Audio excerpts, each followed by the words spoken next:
Welcome back to Proxy, everybody, and today we are going to be talking about something that I would really rather not talk about, and that is the upcoming balance data slate. We knew it was coming, guys. We knew there was going to be at least some nerfs, but from what I've heard, and these rumors come from sources who have been right in the past, who have been either part of the Games Workshop partner program that have leaked the information through the grapevine, or people who are obviously, acquainted with people in the partner program that have leaked the info themselves based on what those people in the program have heard. So it comes with a little bit of saltiness from my part, but I feel like it's my duty to share with you guys what I've learned so far so that you guys are aware of some possible changes coming up because they are pretty drastic. So, in addition to the challenger cards that we know are going to come out and the new missions and everything, which, by the way, I'm not, I think competitively, I think the challenger cards are going to be a way for really competitive players, really high level players to game the system. I think for the vast majority of us, it's going to be cool, right? Like, I'm looking forward to them personally. I think they're kind of cool, but I do think they can be very easily gamed. However, these nerfs that I'm going to be talking about in this video are quite severe and they are quite game changing. So let's go ahead and dive into it. So there's a couple things, right? We're going to first talk about the date in which the data slate is going to drop, the rules nerfs to the entire game, game-wide basis. We're going to be talking about specifically the points nerfs to Aeldari. We'll also be kind of mentioning a couple of the nerfs and buffs to other armies in general, and my overall thoughts.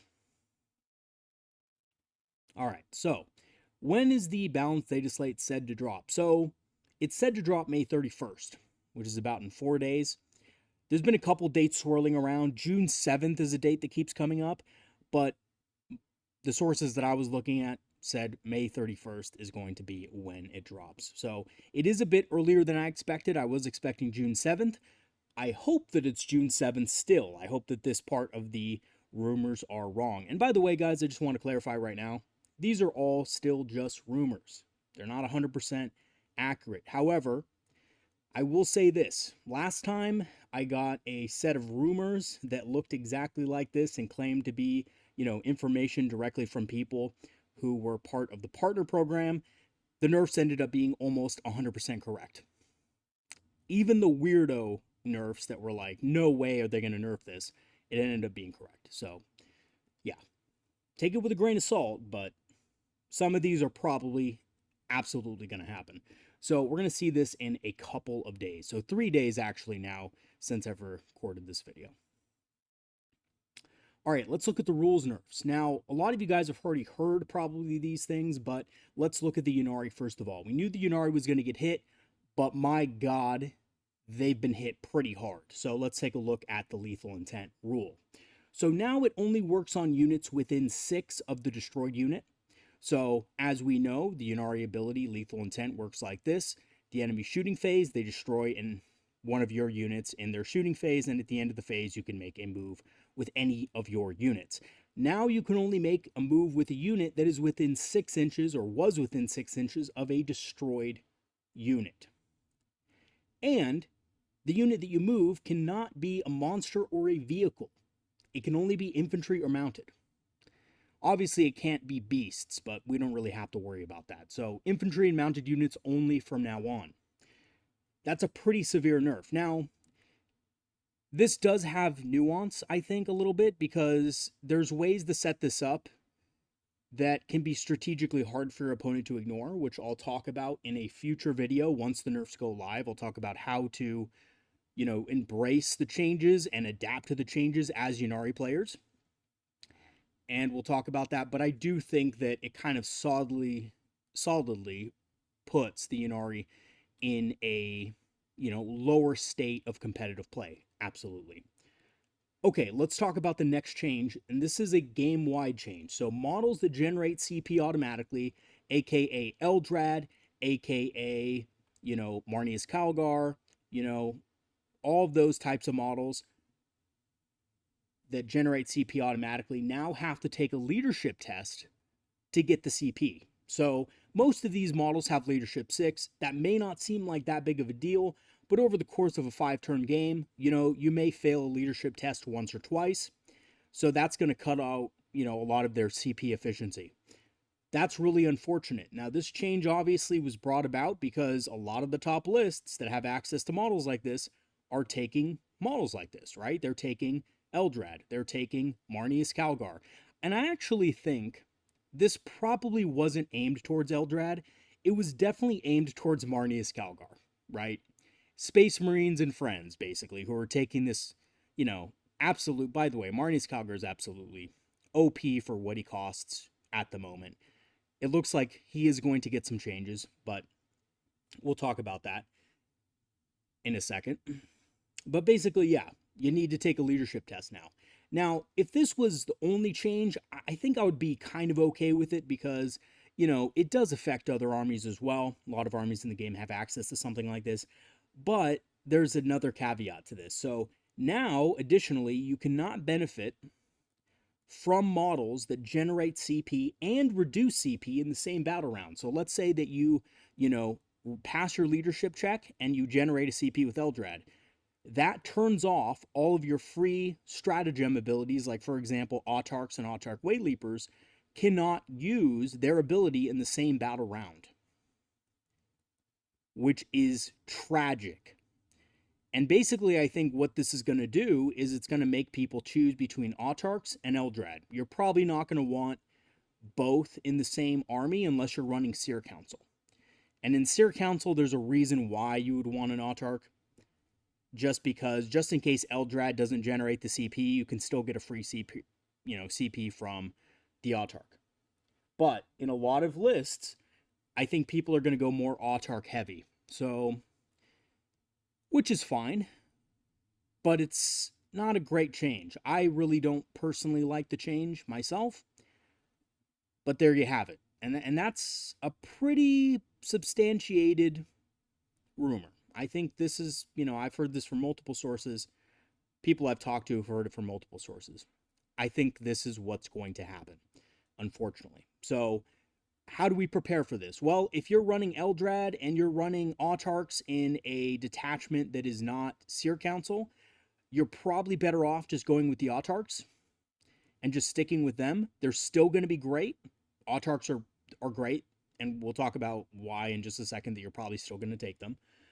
But Eldrad needing that leadership test, it's very gamey. It's risky, right? Even if the leadership test is kind of on the higher side, you can't use well, that would defeat the purpose.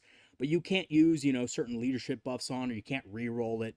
It's just going to be a straight up leadership test, and that's going to be kind of hard in some cases, right? I mean, that could make or break you in a game. Okay, let's talk about the point nerfs. So, Fire Dragons are said to go up 10 points per 5. We don't know what the max unit goes up to, but I'm assuming the max unit's also going to follow suit for, 10 points per 5. Howling Banshees are going up 5 points per 5. Warlock Conclaves, for some Isha Forsaken reason, are going up 20 points for 4 of them. I guess the 2-man unit's staying the same cost, but the big unit of them is going up a lot more. And the Autarch is going up 10 points. Which makes sense. The Autarch is a beast. I recently did a video about him, how he's, one of the most points efficient leaders in, the entire codex. And he's obviously being played a lot in competitive play at multiple different levels of play, so he got a nerf. Now, as far as the Ynnari goes, it looks like Incubi and pretty much all Ynnari characters are going to be receiving a points nerf. We don't know how many points yet, but that's the rumor. Now, obviously, it's not fully substantiated, but I can guarantee you that it's probably going to happen because the player, and we'll talk about this in a second, but the player who has now, basically almost gone undefeated in 2 tournaments in a row, losing only to the same guy twice in a row, and the same guy playing Space Marines, was running Yvrain, the Vizark, and Incubi together, and obviously the Incarn as well. So that, they're in most Ynnari lists, obviously, because, they work really well with the Ynnari. Okay, so, and then there's, rumored small nerfs to other aspect warriors as well, but I haven't personally heard of it directly. So let's talk about these for a second. Fire Dragons going up, again, is a little bit of a travesty for me. I think obviously Fire Dragons are good, but they're there's something that's a fire and forget missile. They're going to die right after. They're a trading unit, and they don't always kill their target. I don't know about you guys, but against the more tough things in the game, things with 4+ invuls that are literally being run in threes right now from other armies like Flying Demon Princes and stuff like that, sometimes they just shrug it off, right? So Fire Dragons are good, but they're not so insane that, they're considered broken by a lot of the upper level players. Because they're screenable, you have to watch out for them. Sometimes they just don't get the job done and stuff like that. But they are very good anti-tank. Unfortunately, though, we don't have that much in the way of other anti-tank stuff in our army, at least for hardcore anti-tank. Howling Banshees going up 5 points, I think that's fine. They're a really good unit. Fights first, anti-infantry 3+. They just carve through basically any kind of infantry profile. So I understand why they're going up a little tiny bit. It doesn't seem like that big of a nerf to me. I expected something like that out of some of the Aspect Warrior units, even though personally I do think they're in a pretty good place. Eldar do need Howling Banshees. We do need defensive units like that. And GW shouldn't nerf them too much because it'll get to the point where we're basically just hanging on by a thread and we just don't have enough to fully cover our own asses. The Warlock Conclave nerf obviously is complete shite. I don't know why they did this, but, the only... it's funny, the only real army that was using this was Seer Council. However, truth be told, one of the, very best players in the world used 4 Warlocks. So that's probably why GW just decided to nerf Warlock Conclaves. That's probably the reasoning behind it. They're like, oh my god, if the best player, one of the best Eldar players in the world is using the Warlocks, they must be OP, right? So they're getting a nerf for 4 of them for some reason. And the Autarch going up 10 points, this does not change how good the Autarch is. He's still going to be taken. There's no real replacement for him. He's going to be in lists, period. This does mean the Banshee and Autarch combo is going up 15 points. So if you're running this combo, for example, I'm running this combo, I am going to have to delete probably an enhancement out of my army or delete a unit and add a cheaper unit in. Okay.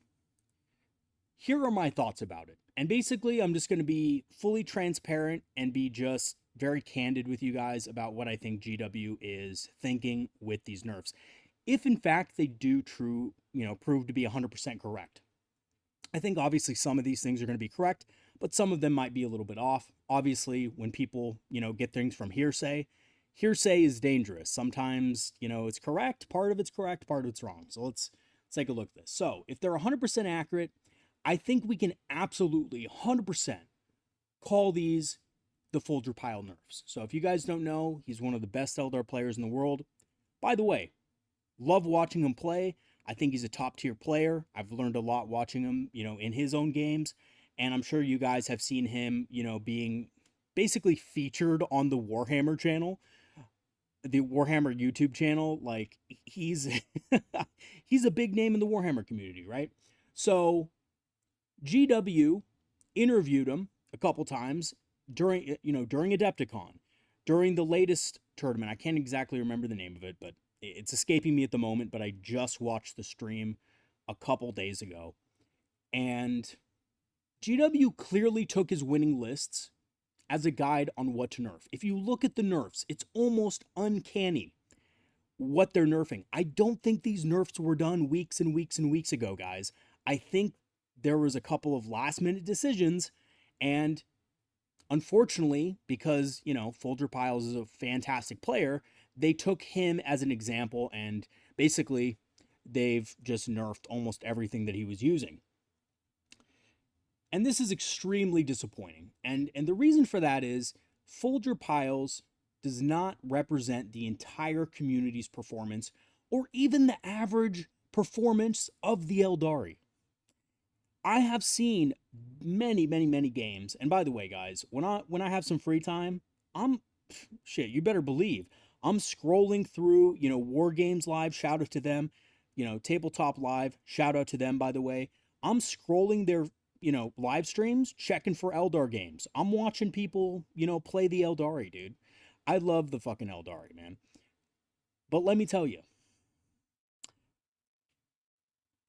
no offense to any of those players playing the Eldari, most of them are nowhere close to Folger. And that's because Folger lives, breathes, eats, and shits Warhammer 40k. He's awesome. But despite his awesomeness, he doesn't represent the community, man. He is the 1% of the community. And for GW and their balance team and their great wisdom to take his performance and attribute the balance of the faction based on his performance with it screams having absolutely no common sense and no nuance when it comes to buffs and nerfs. And it seems to me like they just basically over-nerfed the faction purely on his performance and the performance of the world's other best players. Because, I mean, granted, there have been other Eldari players, obviously, that have won GTs. But, Folger is probably the closest to, being seen in the community. A lot of people know him because he's been on the Warhammer streams, the official Warhammer YouTube channel that streams tournament games and stuff like that, top-level tournament play. He's been on there a couple times. He's had interviews with them. He's talked about the rules with them. I don't know his involvement in, the Warhammer Partner Program or anything like that, so don't think I do.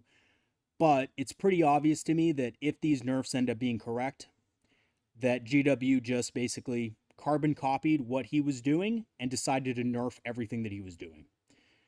And I think that's wrong, right? I think punishing good players for good play is silly.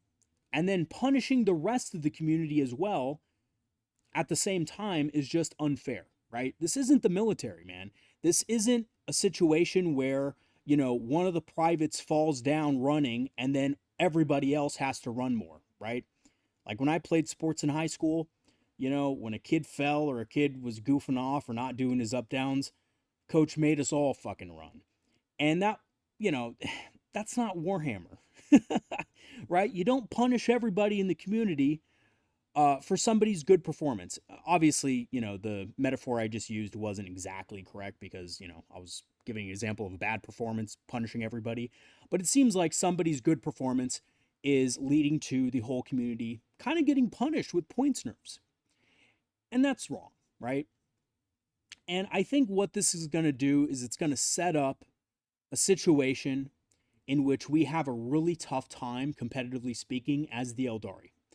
And I don't think this is a nail in a coffin or anything like that. Don't get me wrong. I think the points nerfs, from what I've seen, are pretty mild.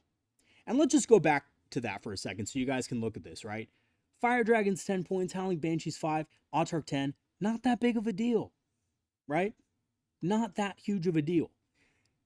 I think what it really comes down to, though, is everybody who was playing the Ynnari faction, right? Everybody who was playing Ynnari and having fun with them and using their own strategies and tactics on how to do well with the faction are now at a loss because they've been nerfed so heavily. And that really sucks. I think that's a shame, right? Not everybody, started playing the Ynnari because they're OP. I know a lot of people did. Let's be real. A lot of people started playing Ynnari competitively because they were the faction. They were really good. They would win you games in mid-tables very easily. If somebody didn't know what they did and walked into a Ynnari game with their Smurf army and had no idea what Ynnari did, they were in for a tough game, right? And it really just comes down to knowing the rules, though, because at the high levels, the rule itself wasn't broken. The rule itself was easy to get around. It was just the threat of the rule that was powerful. And now there's not as much of a threat. So basically, you know, you can shoot things off the board against Ynnari and not really have to worry because they're not moving their Yin-Karn. They're not moving Wraith Lords around the battlefield, right? So you don't have to worry about that. They're not moving a Wave Serpent 26 inches into your deployment zone and dropping Fire Dragons off. There is no threat of that anymore. Now, I do think there are some things you can still do with Ynnari that I think are cool because apparently, according to the rumored nerf, it's still a normal move. So you can still use battle focus tokens. You can still, fire swooping hawks and warp spiders deep into the enemy's deployment zone, stuff like that. So that is still a thing. But there you go. Now, there are a couple of other nerfs that I've heard about. For example, something I heard about was no rerolls on Overwatch. So no rerolls to hit specifically on Overwatch. I'm honestly okay with this. I know that Wind Riders kind of get a, kind of a crap deal with that.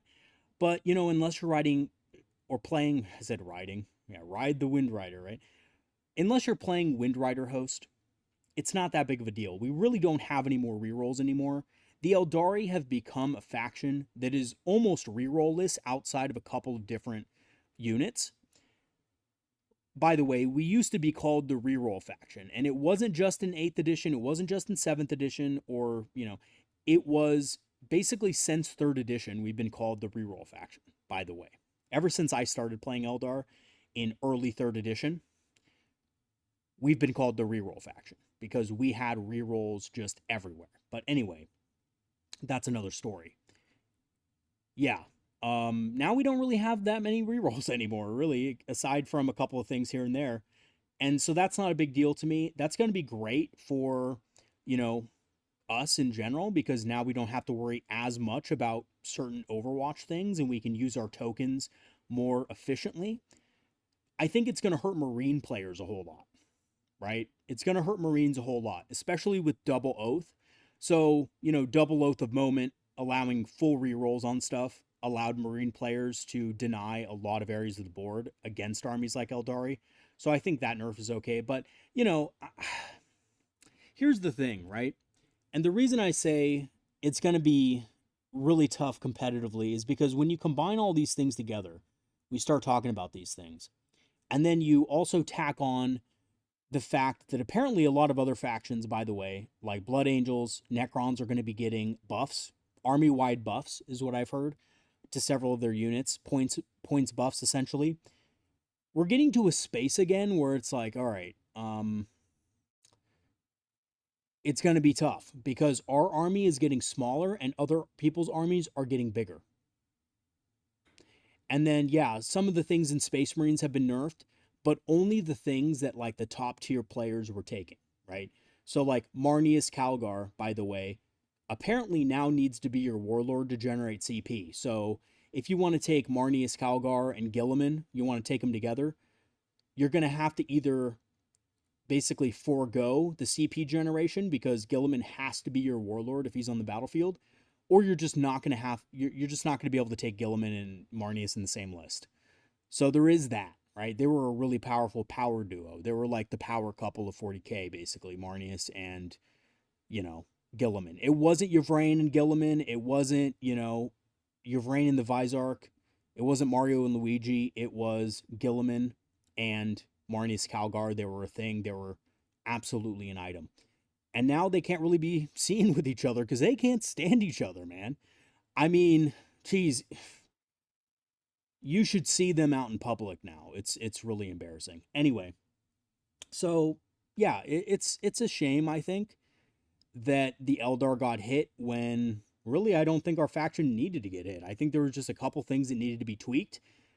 Ynnari win rate was high, but again, the top players in the world were playing the Ynnari, so of course the win rate's going to be higher. So what I think is going to happen, essentially, is if these nerfs are all, correct and everything's to code, as the Dawi would say, then I think the competitive players are either going to switch to other factions or they're going to play Seer Council. Seer Council is really good, guys, and I think with the changes to CP, the Seer Council is going to be even stronger because we get basically 6 free stratagems. I think the Lucid Eye enhancement that I've been kind of not taking for the last couple games, because honestly, it's only really done me favors once or twice. It's going to be much more important now with less CP on the board. Being able to kind of switch your free stratagems however you want throughout the battle is going to be really important. So definitely going to start taking that again. But yeah, I think, for all those Ynnari players out there, I'm sorry. I'm sorry that GW has absolutely no nuance when looking at the rules, and they just kind of nerf based on whoever, wins the tournament, because obviously if somebody wins a tournament, everything in their army must be OP and must be nerfed, right? It's not because of the skill of the player, it's because it's just an OP unit. So, I like that GW is trying to balance the game. Trust me, I think obviously some things need to be balanced, right? But then there are things that are like, okay, that did not need to be nerfed. That is not that's not a good nerf, and you should be ashamed, right? Because it makes no sense. You're just nerfing that because it appeared in a top list. So what? A lot of weird units appear in top lists, right? So, anyway, that's what I got for today. Wanted to share this with you guys. I'm going to be updating you guys as, maybe more things come out. And then when the balanced data slate drops, you better believe I'm going to be looking not only at the Eldar, but at the game as a whole and giving you guys my honest opinion about it and what I think about it. And, the other thing is, don't give in to doom and gloom. The Aeldari are an awesome faction. You will still win games at your local game store. Yeah, the tournament data might go down, but honestly, if you just play your game and just focus on getting better with your faction, you're going to win games, right? You're going to keep winning games, and people will still think you're OP. That's the beautiful thing about playing Eldar, is that no matter how crappy they end up being, there's going to be players at that mid-level of skill that are just going to complain about the Eldar over and over again because they don't know the rules. So there you go. All right, guys, that is going to be it for today's video. Thanks for watching. Thank you so much to all my patrons and supporters who have supported the channel over the last 2 years. It has been quite a journey. It's actually been 2.5 years now, but we've been through quite a journey together. So thank you. If you do want to support the channel, become a channel member or Patreon member. Check out the links in the description. You get access to the channel Discord, which is a great place where we all kind of talk about strategies, tactics, Eldar giants, things like that, giantesses, all sorts of crazy shit in the Discord. So, if you guys want to, join into the fun, it's a good time, trust me. And it's free because we have Patreon free trials. So if you just want to, join the Discord without, putting some money into it, then you can just join a free trial. And you obviously have to remember to cancel the free trial. But if you cancel it, you'll get access to the Discord for free. I also have a channel store page where you can buy Eldar inspired apparel and a Amazon store link, which you can purchase some discounted Eldar minis on Amazon as well. All right, guys, that's going to be it for today's video. Once again, thanks for watching. Have a great one, everybody. Peace out.